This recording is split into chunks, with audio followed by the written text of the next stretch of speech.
Welcome dear students.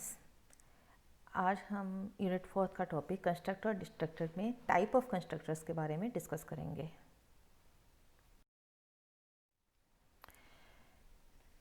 इससे पहले का जो वीडियो ट्यूटोरियल था उसमें हमने देखा था कैरेक्टरिस्टिक्स ऑफ कंस्ट्रक्टर। कंस्ट्रक्टर्स क्या होते हैं। आज हम देखेंगे कि कंस्ट्रक्टर कितने प्रकार के होते हैं। तो टोटल 3 प्रकार के कंस्ट्रक्टर होते हैं, जिसमें से फर्स्ट है आपका default constructor. A constructor without parameter is called default constructor. Constructor हम किसे कहते हैं? यदि क्लास का नेम, मेंबर फंक्शन का नेम वही हो जो क्लास का नेम है और उस तरह से हम मेंबर फंक्शन बनाएं तो उसे हम बोलते हैं कंस्ट्रक्टर। तो ऐसा मेंबर फंक्शन जिसके कोई भी आर्ग्यूमेंट्स नहीं हो और उसका नेम सेम हो जो कि क्लास का नेम हो, हम उसे बोलेंगे डिफ़ॉल्ट कंस्ट्रक्टर। ओके। सेकंड है आपका parameterized constructor. A constructor with parameter is called parameterized constructor. इसमें क्लास का नेम का यदि मेंबर फंक्शन बनाया है तो उसमें उसके साथ में आर्ग्यूमेंट्स होंगे। तो a member function with same name of the class having arguments is known as parameterized constructor. Okay. Next है आपका copy constructor. A constructor which accept a reference to its own class as a parameter, उसे हम बोलते हैं copy constructor. तो आज के video tutorial में हम दो डिफ़ॉल्ट कंस्ट्रक्टर और पैरामीटराइज्ड कंस्ट्रक्टर, इन दो कंस्ट्रक्टर के बारे में डिटेल में डिस्कस करेंगे। कॉपी कंस्ट्रक्टर हम नेक्स्ट वीडियो ट्यूटोरियल के अंदर डिस्कस करेंगे। सबसे पहले आता है आपका default constructor. So here is a program using default constructor. देखिए, यहाँ हमने एक क्लास बनाई सैम्पल। क्लास का नाम क्या है? सैम्पल। ये ग्रीन कलर में। ओके। अब इसमें हमने 3 डेटा मेंबर्स लिए जो कि प्राइवेट डिक्लेयर हैं, क्योंकि हमने कोई भी एक्सेस स्पेसिफायर यूज नहीं किया है। तो by default they all are private. Roll number, name और टोटल। चूँकि हम यहाँ पे नेम डालेंगे तो नेम आपका मतलब कितने भी कैरेक्टर्स का हो सकता है, तो उसके हिसाब से मैक्सिमम मैंने 20 कैरेक्टर्स लिए हैं, एरे ली है, क्योंकि एक कैरेक्टर एक सिंगल मतलब केवल कैरेक्टर नेम लिखेंगे तो केवल एक सिंगल कैरेक्टर स्टोर कर सकते हैं। तो 20 कैरेक्टर्स तक हम स्टोर कर सकें, हमारा नाम 20 कैरेक्टर्स तक का लॉन्ग हो सकता है, इसलिए हमने नेम एरे 20 लिया। अब फ्लोट टोटल लिया। इसमें क्या करेंगे? हम परसेंटेज कैलकुलेट करेंगे। हम ये एज्यूम करके चल रहे हैं कि 300 में से टोटल मार्क्स डालने हैं। ओके। अब आपने पब्लिक सेक्शन के अंदर कंस्ट्रक्टर बनाया सैम्पल। ये कंस्ट्रक्टर इसे क्यों बोल रहे हैं? क्योंकि क्लास का नेम जो है वही मेंबर फंक्शन का नेम है। ठीक है। तो लास्ट के वीडियो ट्यूटोरियल में हमने इसके कैरेक्टरिस्टिक्स पढ़े थे। हमने ये भी देखा था कि कंस्ट्रक्टर का कोई भी रिटर्न टाइप नहीं होता है। ठीक है। ये कोई भी वैल्यू को रिटर्न नहीं कर सकता है। ठीक है। और इसका बेसिक टास्क क्या होता है? जो इसके ऑब्जेक्ट्स बनते हैं उनको इनिशियलाइजेशन करना या उनमें इनिशियल वैल्यू प्रोवाइड करना, और उनको हम एक्सप्लिसिटली कॉल नहीं करना पड़ता। जब जैसे ही ऑब्जेक्ट डिक्लेयर करते हैं ये कंस्ट्रक्टर ऑटोमेटिकली इन्वॉक हो जाएंगे। ओके। तो अब हमने जैसे ये क्लास बनाई, मेंबर फंक्शन बनाया सैम्पल, जहाँ पे हमने वही मेंबर फंक्शन का नाम वही रखा है जो कि क्लास का नाम है, और यहाँ पर हमने ब्रैकेट्स के अंदर कोई भी आर्ग्यूमेंट नहीं लिए, इसीलिए इसको बोलते हैं डिफ़ॉल्ट कंस्ट्रक्टर। ठीक है। यहाँ पे हमने प्रिंट करवाया एंटर रोल नंबर, नेम और टोटल। ये सी आउट होगा, एज इट इज प्रिंट होगा। और सीन्स में क्या करेंगे? आपकी तीनों चीज़ें डालेंगे, मतलब कर्सर आपसे ये मांगेगा रोल नंबर, नेम और टोटल। ठीक है। फिर ये ब्रैकेट क्लोज हो गया। ये दूसरा जो है वॉइड PRN, ये नॉर्मल मेंबर फंक्शन है। This is not a constructor.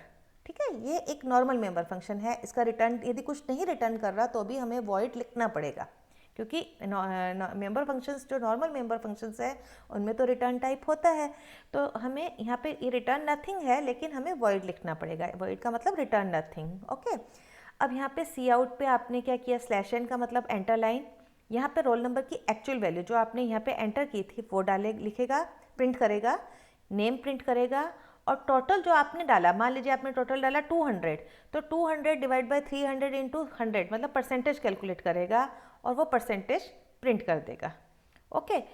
तो हमने इनपुट तो किया role number, name, total. Print हो रहा है हमारा रोल नंबर, नेम और परसेंटेज। ओके। और ये मैंने लास्ट में परसेंटेज सिंबल लगाया है, एज इट इज परसेंटेज जो भी कैलकुलेट होगी उसके आगे परसेंटेज सिंबल लग जाएगा।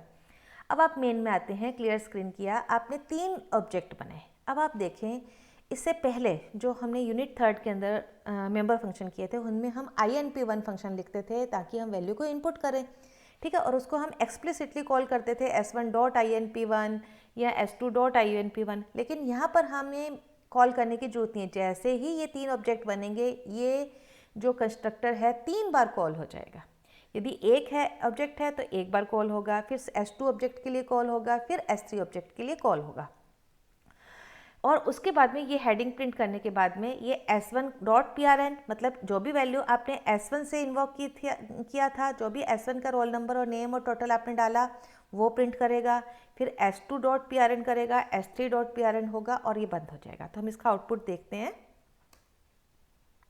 देखो यहाँ पे है enter role number name total, तो रोल नंबर नेम टोटल, तो हमने रोल नंबर डाला 111, कविता नाम डाला 235, अपने टोटल मार्क्स डाले, ठीक है।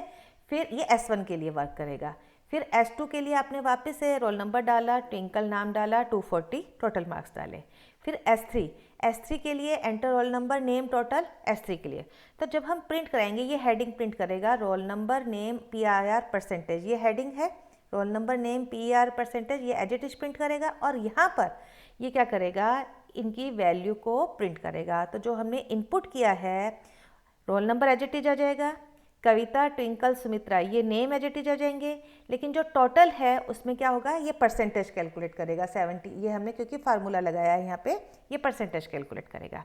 तो कुल मिला के यहाँ पर क्या था कि हमने कंस्ट्रक्टर यूज करते हुए वही काम किया है जो हम नॉर्मल मेंबर फंक्शन से करते आ रहे हैं, लेकिन अब हम इनपुट 1 या रीड 1 इस तरह का कोई मेंबर फंक्शन यूज ना करके कंस्ट्रक्टर यूज कर रहे हैं, जो कि जैसे ही ऑब्जेक्ट डिक्लेयर होगा they will be automatically invoked. Okay, so here we see that sample constructor have no arguments, so it is called default constructor. Next है आपका program using parameterized constructor. Okay, यहाँ पे मैंने एक string.h इसलिए use किया है क्योंकि मैंने यहाँ के जब हम स्ट्रिंग डालेंगे मतलब नाम के अंदर हम कॉपी करेंगे तो स्ट्रिंग कॉपी फंक्शन को यूज किया है इसलिए। ओके, अब यहाँ पर भी मैंने वही क्लास का नाम लिया है सैम्पल, लेकिन हमने जब इसका मेंबर फंक्शन लिखा कंस्ट्रक्टर बनाया तो उसमें मैंने 3 आर्ग्यूमेंट्स लिए हैं। सो यहाँ पे 3 आर्ग्यूमेंट कौन कौन से हैं, रोल नंबर के लिए मैंने R लिया, नेम के लिए मैंने N1 लिया, टोटल के लिए मैंने T लिया।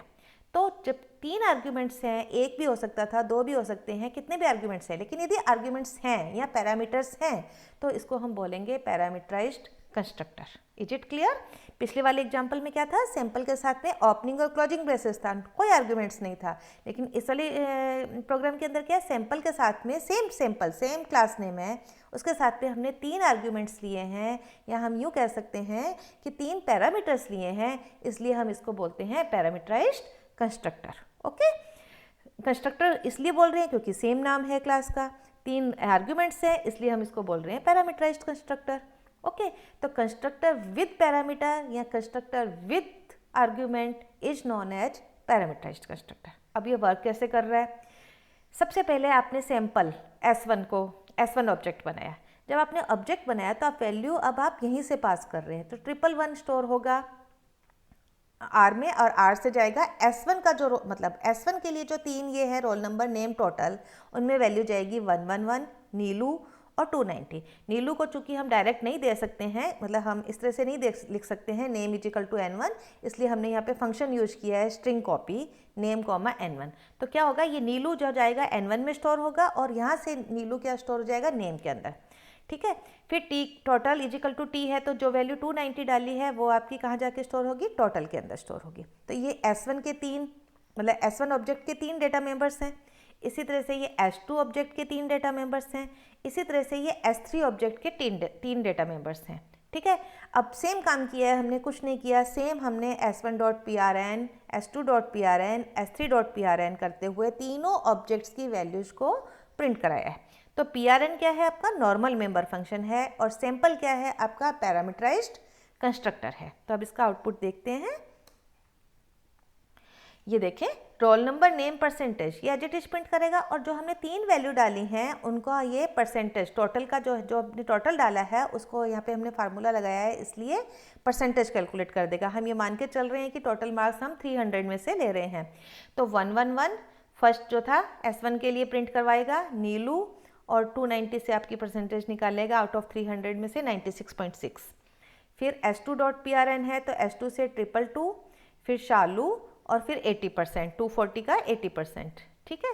फिर S3.PRN कराया तो S3 का 333, फिर रीना, और 275 से आपकी ये कैलकुलेट करेगा परसेंटेज 91.66, ठीक है। तो ये तीनों को प्रिंट कर देगा। तो हमने क्या देखा कि हमने मेंबर फंक्शन बनाया एक ऐसा जिसका वही नाम था जो क्लास का नाम था, लेकिन उसमें आर्ग्यूमेंट्स थे। और रिटर्न टाइप यहाँ भी नहीं होगा क्योंकि कंस्ट्रक्टर है, और constructor have no return type, even they don't return any value. So here we see that simple constructor have arguments r n1t, 3 arguments है ना, r n1t, so it is called parameterized constructor. Okay, so this is all about for today. आज हमने पढ़ा default constructor और parameterized constructor. अब next जो video tutorial होगा उसमें हम कॉपी कंस्ट्रक्टर के बारे में डिस्कस करेंगे। Thank you.